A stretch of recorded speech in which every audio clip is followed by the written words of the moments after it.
Welcome to SEC Sports Talk with John McCann, and we're back again after another great weekend of college football, and a pretty decent one in the SEC as well. Alabama just tore Texas A&M to shreds. Absolutely embarrassed them 59-0. Goodness gracious alive. Ole Miss took care of themselves at home, staying alive or keeping their undefeated season going, getting to 7-0, and remains number 3 in the nation. The AP poll is out. 4 out of the top 5 teams are SEC Western Division teams. We'll talk more about that later. And is Will Muschamp's job in big-time jeopardy? Will he make it through the season at Florida? We'll talk about that more later.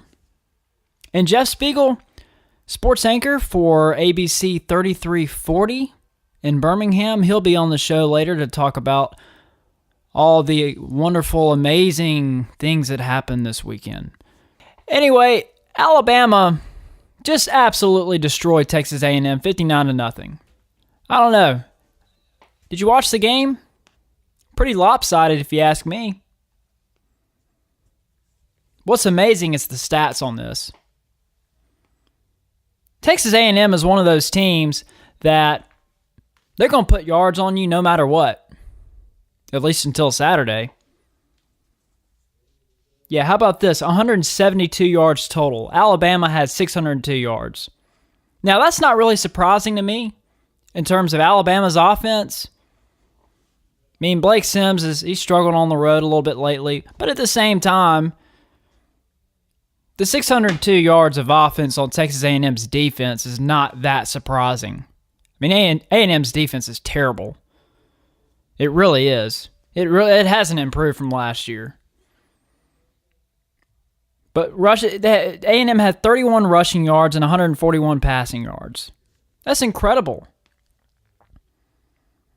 And here's the thing, Kenny Hill, he was 17 of 26, completed most of his passes. But he only had 138 yards.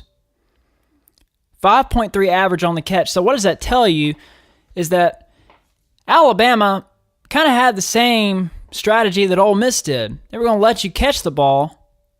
However, they weren't going to let you get any yards after the catch. And that's what A&M thrives on. Alabama, not today. That wasn't going to happen. And they couldn't run the ball on them. And Blake Sims, I mean, he went 16 for 27, had less completions, one less completion than Kenny Hill. However, he had 268 yards. Pretty much double what Hill had.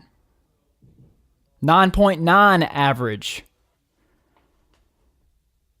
So, here's the thing I said last week. Alabama was struggling, and I was thinking, I'm not sure that I have faith in this team anymore. Because honestly, they lost to Ole Miss, and they really should have lost to Arkansas. They should have lost that game. Nick Saban has his big rant on the fans and everything, Oh, the expectations are just so wild here. But here's the thing. I said, depending on how they play A&M, we'll find out how they play the Iron Bowl. And I believe, and here's why. Because A&M runs a similar style offense. They run the no-huddle offense to a T, and that's what Alabama has struggled with. I felt like if Alabama won a 49-42 game like they did last year, the Iron Bowl was going to be different. It would be much in Auburn's favor. However, I believe they can stop Auburn now. I mean, they shut A&M's offense down. Kevin Sumlin has never, ever, I was listening to this today, it's never happened to him like that before. He has never had that little of yardage. I'm not sure he's ever gotten shut out. At least as a head coach. I'm talking about it in his Houston days.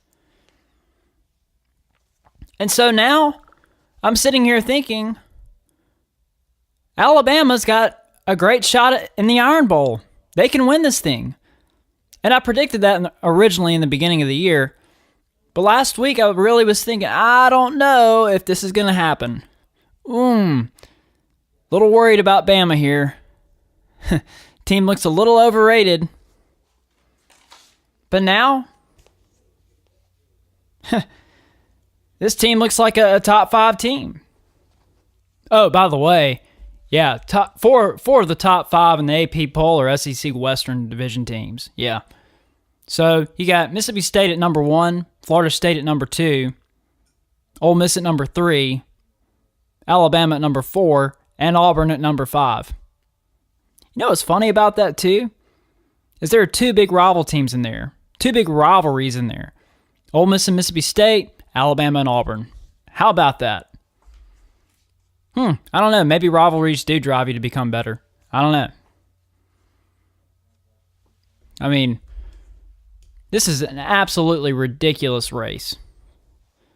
There are 4 teams in the Western Division who could easily win it. I mean, we don't know. Alabama and Auburn have a loss. Both of those are to either Mississippi State or Ole Miss. Ole Miss and Mississippi State undefeated right now. But here's the thing. Alabama still plays Mississippi State at home. Ole Miss still plays Auburn at home. So we don't know what's going to come out of that. Say Mississippi State and Ole Miss loses those games. Then what do you have? It could come down to the Iron Bowl and the Egg Bowl all at the same time. You know, Ole Miss, I was at the Ole Miss game this weekend. They took Tennessee and took care of business. First quarter, Tennessee looked like they were playing hard, and you know, they looked like they were going to be in the game, and Ole Miss just kind of, you know, they couldn't move the ball.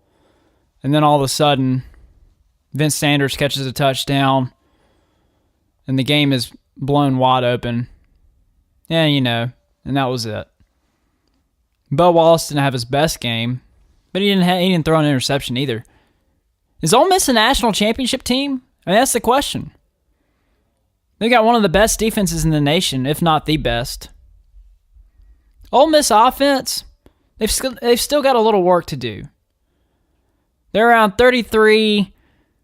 They're ranked about 33rd in the nation in passing, 60-something in running the ball. They got some work to do. But here's the thing. Bo Wallace is playing really, really well in the second half of every game. Bo Wallace has not played a bad second half. Not once. And so, even in the Boise State game, threw 3 interceptions in the first half, dominated the second half, especially in the fourth quarter. He's looked great in the fourth quarter every game. And I'll tell you right now, that's the time when you want to be good. If you're going to choose a half, choose the second half. But I'm telling you, this defense is unbelievable. They held Tennessee to, 191 yards total offense, 0 rushing yards. Now, that doesn't mean that they didn't gain a yard on the ground, but after the sacks and everything, the net yardage was 0. You know, you got to wonder, and here's the thing. Butch Jones has some leeway here. And I think he's a really good coach, and I think he's headed in the right direction. Now, Tennessee is 3-4. They've got Alabama next week. Big opportunity. I don't think it'll happen. But if they can somehow pull off an upset, that would be huge against Alabama. And I'll tell you one thing. You don't want to catch this team falling asleep. Be kind of easy. We just won 59-0 over a pretty good Texas A&M team.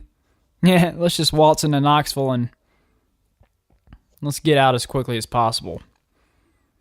Might want to be careful there. But Butch Jones, I still think he's headed in the right direction. I mean, he got hit pretty hard this past Saturday. His team plays very hard, but his talent is so young, and he's getting talent in there. But here's the thing. Derek Dooley left a crater in Knoxville. I mean, it was awful. He didn't recruit a single offensive lineman in 2012. You can't win off that. So Butch Jones is starting from the ground up. What can you do? But I think by next year, the expectations start to rise a little bit. I don't know if you start expecting to win the East, except for the fact that the Eastern Division is really, really weak right now. Georgia's your only competition at this point. But at 3-4 this year, they're just fighting for a bowl. And if they can get to that bowl game at 6-6, you got to feel like it's an accomplishment. Got to start somewhere. We'll be right back.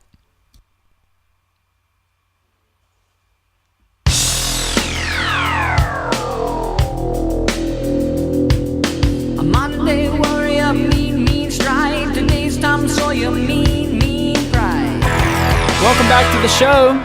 Let's go over some scores from this week in the SEC. Furman went to South Carolina, and it didn't fare well for them. South Carolina got the victory 41-10 over the Furman, I don't know what they're called. I really don't. Somebody told me one time. I can't remember what Paladins or something? I think that's it. Maybe it's the Paladins. Yeah. The Furman Paladins are 2-5 in FCS. Not so great.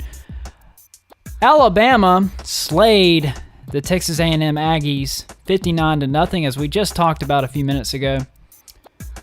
Arkansas went into Georgia. Georgia went into Arkansas, pulled off a 45-32 victory. The game was not actually as close as the score says. Georgia pretty much blew them out. Ole Miss takes care of business at home, 34-3 over the Tennessee Volunteers. Missouri goes into the Swamp and beats the Florida Gators 42-13. Really poor performance by the Florida Gators. 41-3 was LSU over Kentucky in Baton Rouge. And that's all your scores for this week. Now, outside the conference, we had a big game. Notre Dame came down to Florida State. And honestly, they really could have won this game. And a penalty cost them the game. An offensive pass interference penalty. A call that doesn't very often get called. But in this case, one of the receivers blocking one of the defenders, set up as a pick play pretty much, so that the other receiver would be open.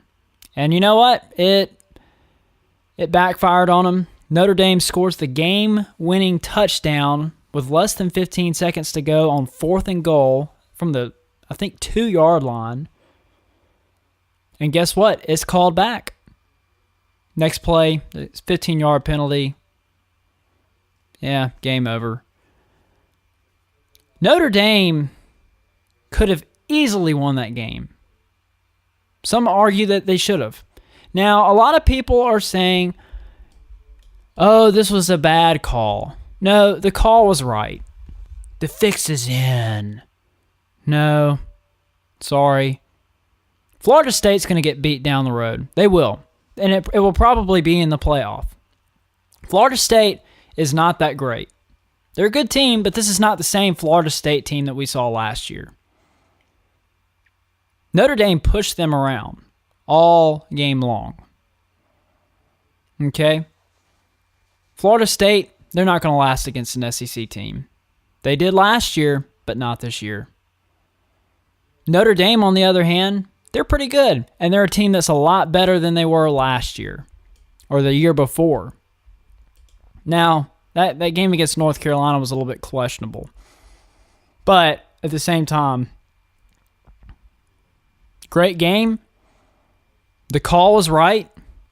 FSU, they'll make the playoff. and they'll lose in the first round. You know, here was an interesting story. Does anybody remember Lindell White from USC? Not South Carolina. I'm talking about Southern California. Yeah. Running back in the Reggie Bush days. Won a national championship around the 2000. He was there in 2004 when they won the whole thing. Of course, it got taken away from him, but who cares? They still won it. Everybody's getting paid. Whatever.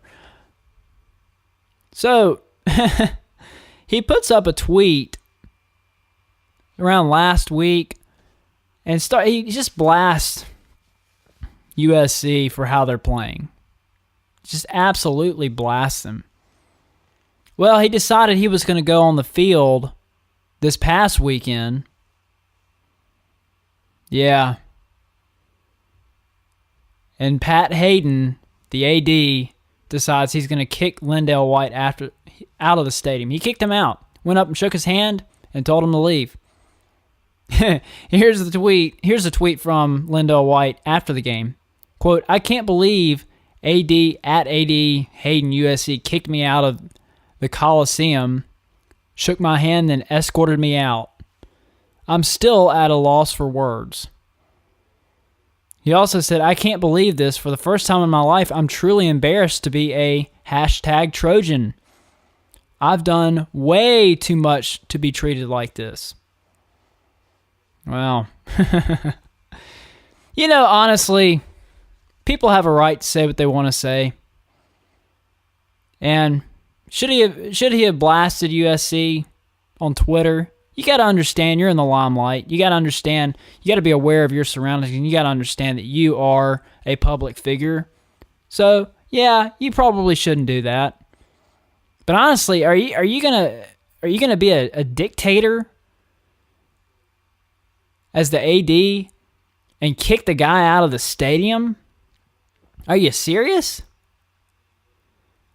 Look, I remember when Archie Manning was publicly mad about Cutcliffe getting fired years ago at Ole Miss. They didn't kick him out of anything. In fact, he was the one who hired Hugh Freeze. So, you know, people have a right to say what they want to say, whether they should or not, but at the same time, don't kick the guy out of the stadium.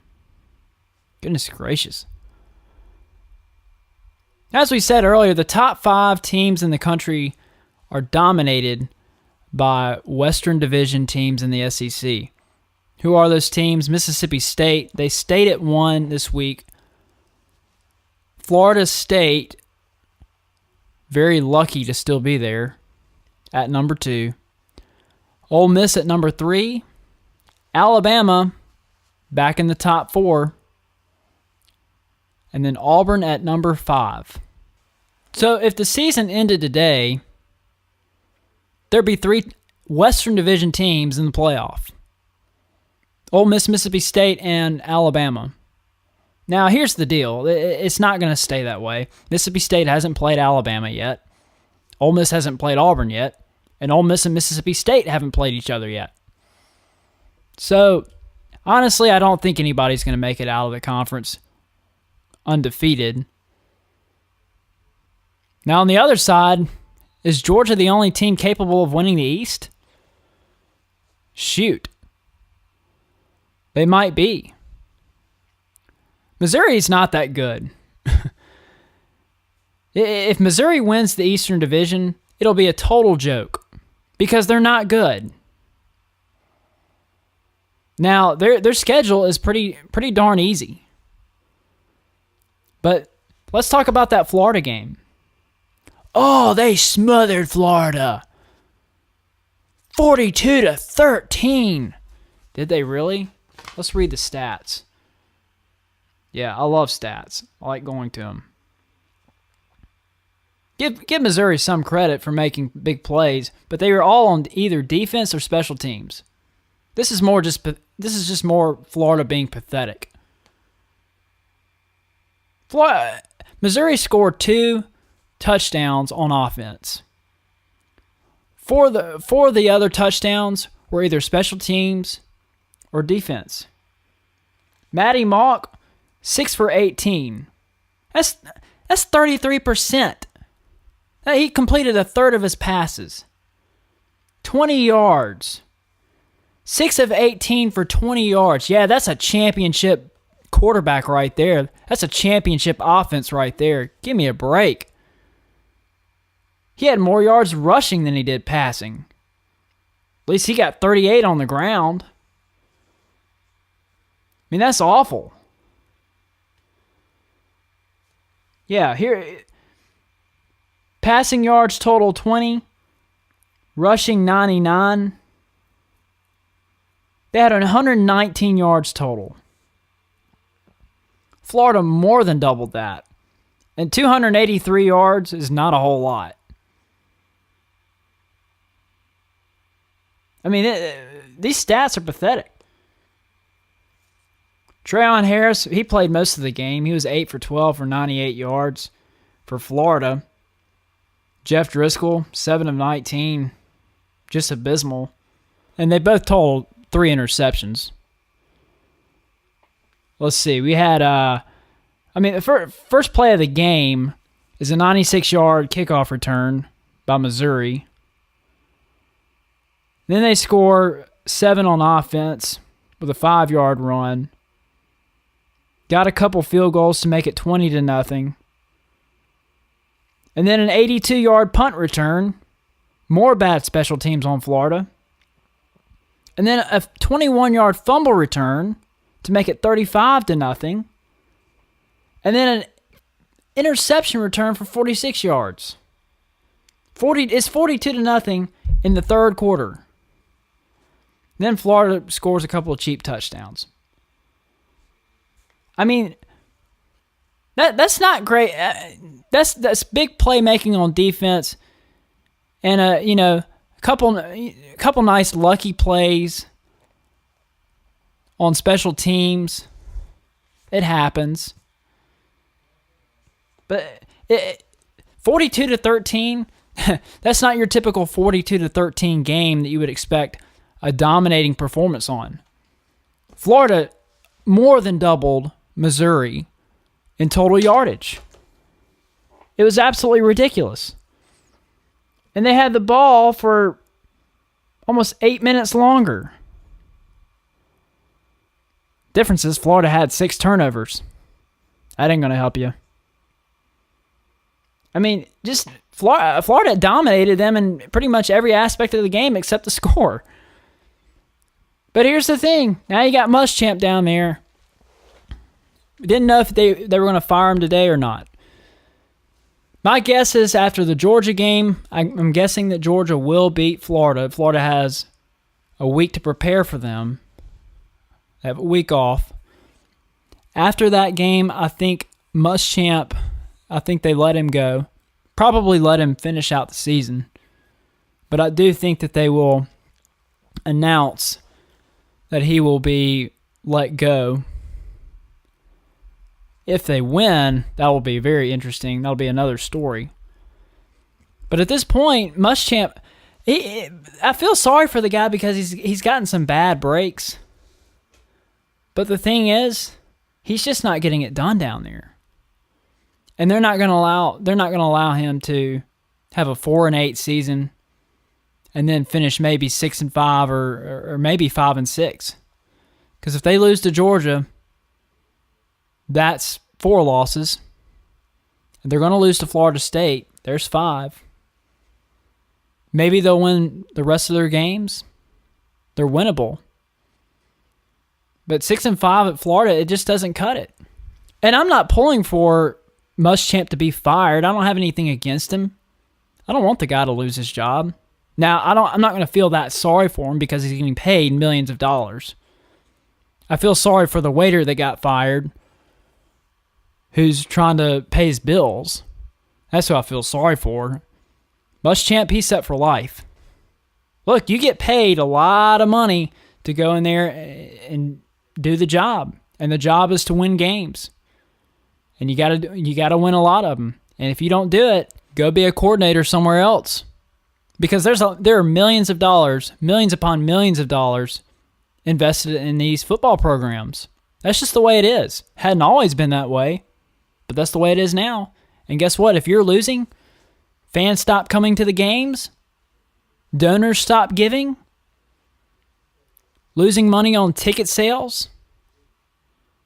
Concession stands not selling food. There's a lot of money to be lost there. And again, Muschamp, he's had bad luck. There's been some bad luck. Now, that's not... You can't blame it all on that. You can blame some of it. He had a lot of injuries last year. Guess what? Mark Richt did too. Georgia went 8-4. Florida went 4-8. So, he's a great defensive coordinator. But at this point in time, he's not getting it done as a head coach. We'll be right back. Rubbing on that Italian leather, them convict jeans on.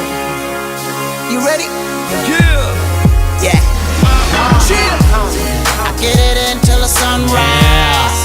Going 90 and a 65. What I'm talking about. Windows roll down, straight and down. Akon here.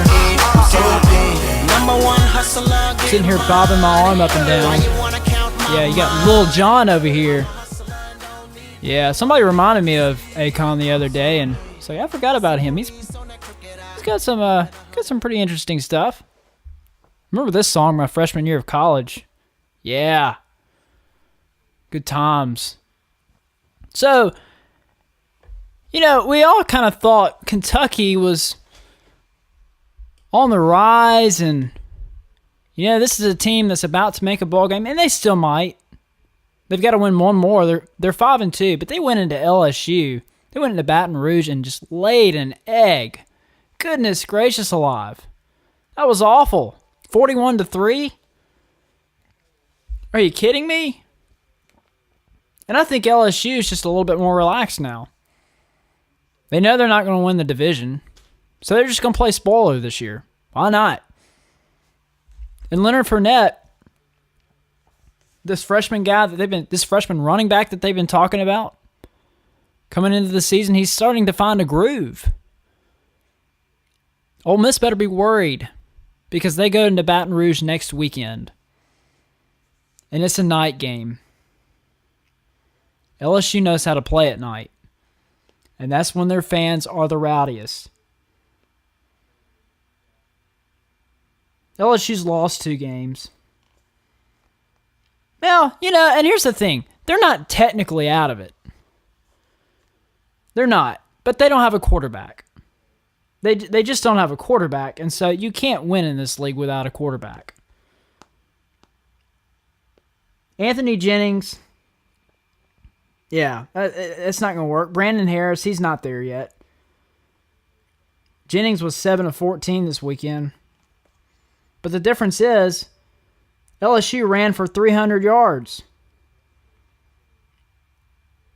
Terrence McGee, 9 for 127 yards. I was actually talking about Leonard Fournette. The actual reality of it, Terrence McGee averaged 14 yards a carry. So, I don't know. LSU just seems to be finding a running game. Now, do I think they're going to be able to run all over Ole Miss's defense? I don't think that they will. I think Ole Miss will still beat them next week. But I think it's going to be close. Ole Miss plays LSU well in Baton Rouge anyway. Honestly, since I've been keeping up with college football, Ole Miss has never lost in double digits in Baton Rouge to LSU. And I've seen Ole Miss win a lot of times. Interesting how that works. But LSU's they might not be as bad as we thought they were. Or at least they're starting to get in a groove. Jeff Spiegel will join us next. He is the sports anchor for ABC 3340 in Birmingham. I appreciate you being on the show. Jeff, do you think Alabama has reinvented themselves yesterday after that 59-0 win over Texas A&M, or is this just A&M throwing in the towel for the season? I think it was a combination of both, John. I really do. I think Alabama certainly played better. Their offensive line got more push. They played with a lot more passion than certainly they showed in Oxford. And you could see a little bit of that passion coming back in the win over Arkansas. And I think the fact that they only won by 1 point there, and then some of the fans just trashed them, for how poorly they played. They only ran for 66 yards. And then Nick Saban goes on a rant in his Monday press conference, defending these guys.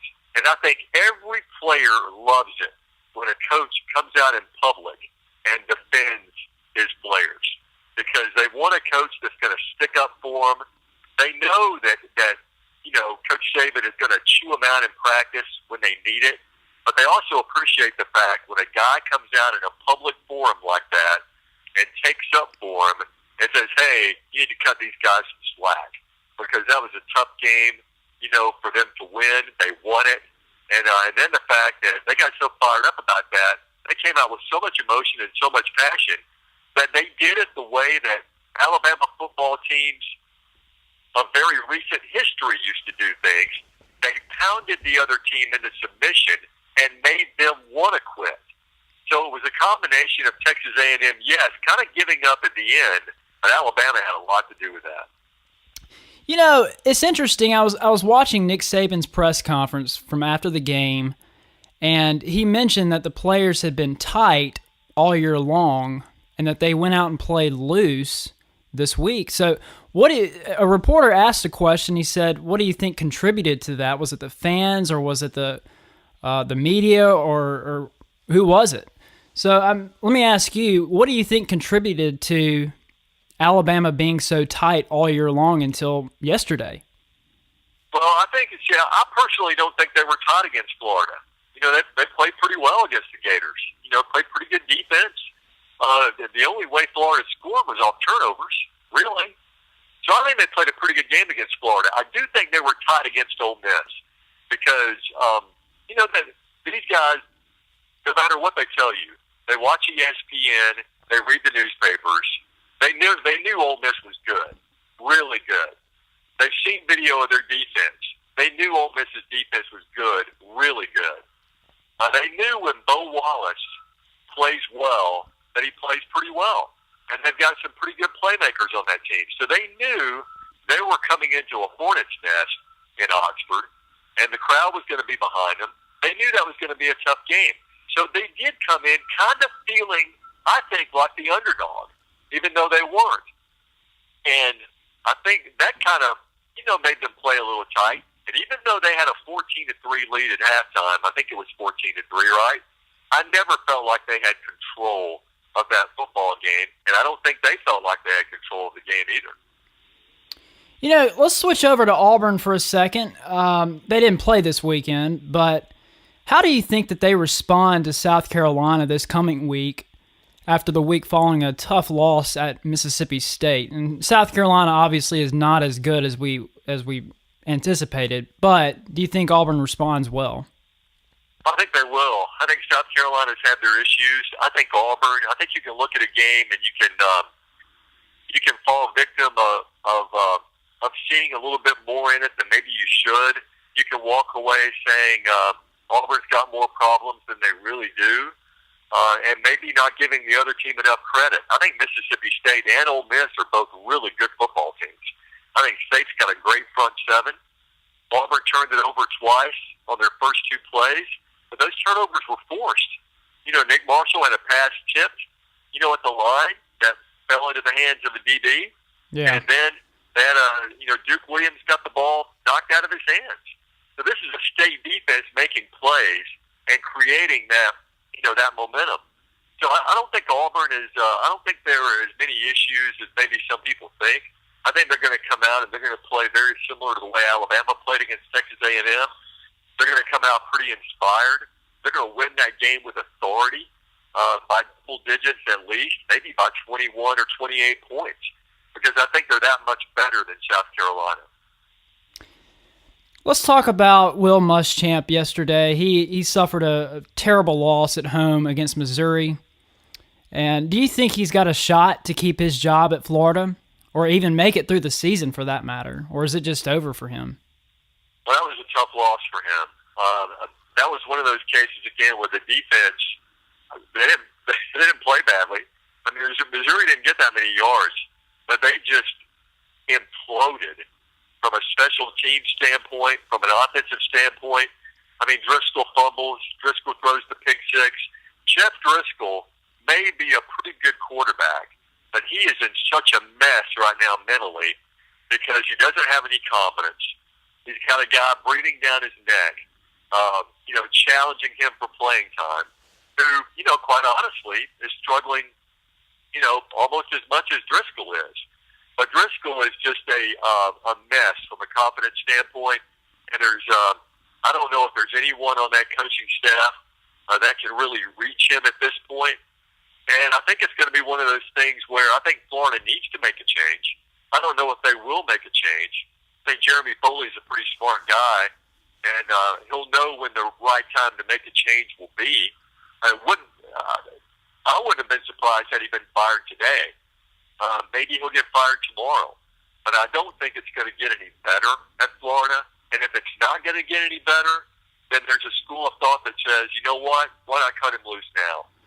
And then, we can have an interim coach kind of take over, and then let those recruits out there know that we are making a change and we're moving in a positive direction, rather than wait till the end of the year to make a change then. Well, I feel sorry for the guy because he's had so many bad breaks come his way, but he seems to have lost control of the team, no doubt about that. I think he has too. LSU, they had a really big win over Kentucky yesterday, and they just blew them out at home, 41-3. Let me ask you, is LSU getting themselves together, and do they have a shot against Ole Miss next week? I think they do. I mean, I think LSU, maybe a little bit of the pressure was taken off, by losing to Auburn. Maybe that helped them loosen up and play a little bit better football. I think there's some, a loss is not always a bad thing. I think that was the case with Alabama. A loss kind of shows you, hey, you know what? Let's just kind of regroup and get ourselves together. We're still a pretty good football team, and let's go out and show people, that we are a pretty good football team. You know what? We may not make that national championship playoff, but at least we can kind of get things together, talking from LSU standpoint, and show some people that we can play. I think the thing with LSU was when you go deep into a season and you don't have the quarterback issue straightened out, and I think that's been an issue with Florida, that's just trouble. Because that's your point man on the football team. That's the guy that players follow. And if you don't have that straightened out, then you got some problems. And I think LSU certainly had to struggle with that. But I think they did get some of their mojo back with that win over Kentucky. And I think that's a pretty dangerous football team. I'm not sure I'd really want to play them right now. After watching all the games this Saturday, who do you think has the best shot to win after this week? Win the West, excuse me. From a national perspective? Well, who has the best shot to win the West between Ole Miss, Mississippi State, Auburn, and Alabama? I mean, obviously A&M, Arkansas, and LSU are out of it, but... Sure. You know what? I've liked the Mississippi schools from the very beginning.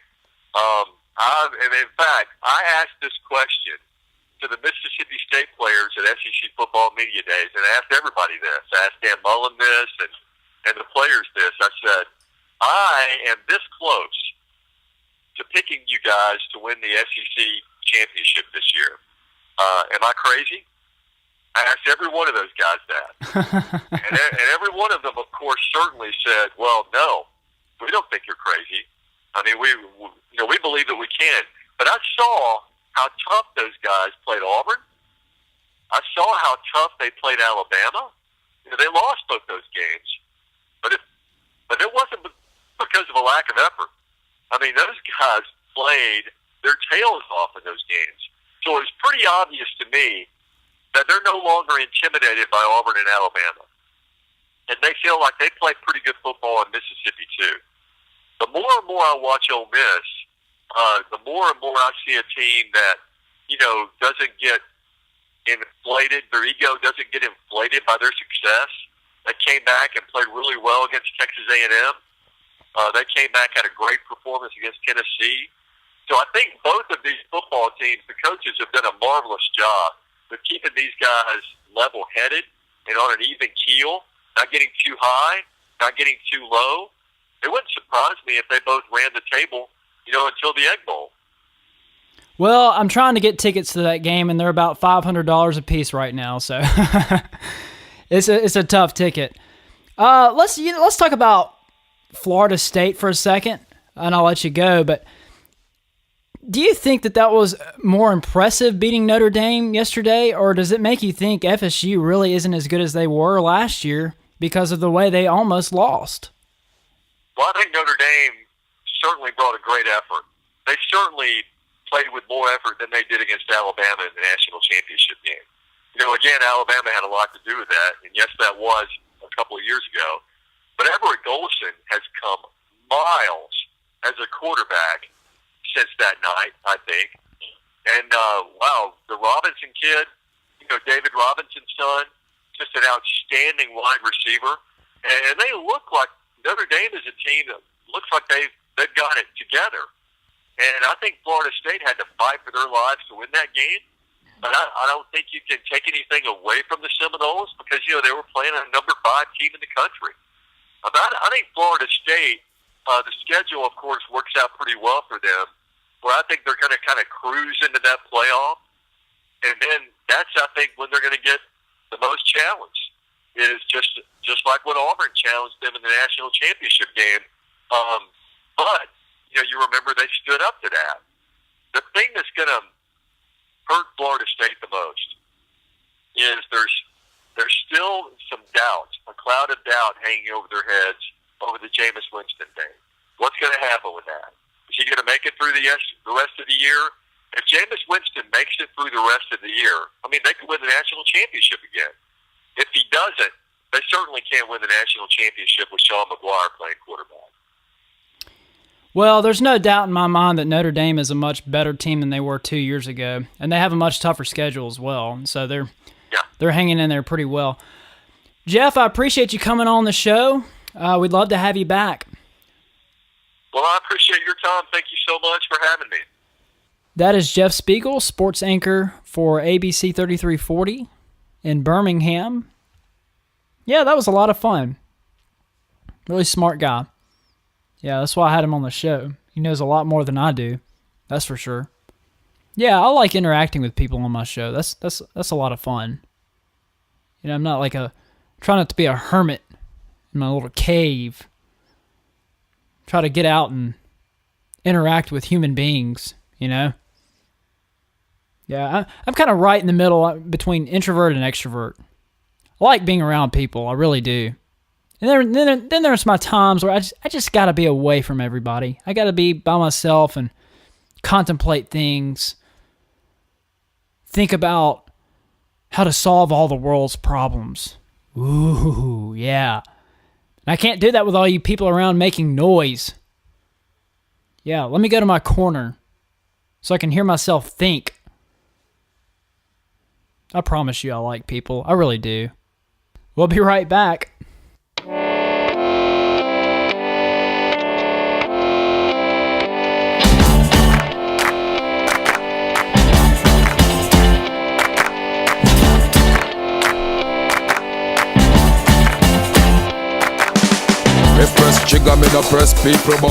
Welcome back to the show, and it's been a fun one tonight. We've had Jeff Spiegel on from ABC 3340, sports anchor. All right, well, let's go over the SEC picks of the week. We'll start out at Arkansas. I believe Arkansas will take this one over UAB 45-31. Mississippi State goes to Kentucky. I think State pulls this one out 34-21. I think Kentucky will play them well, but Mississippi State will overcome the challenge. Missouri will play Vanderbilt at home, 42-10 Missouri. Ole Miss goes to Baton Rouge and plays a night game.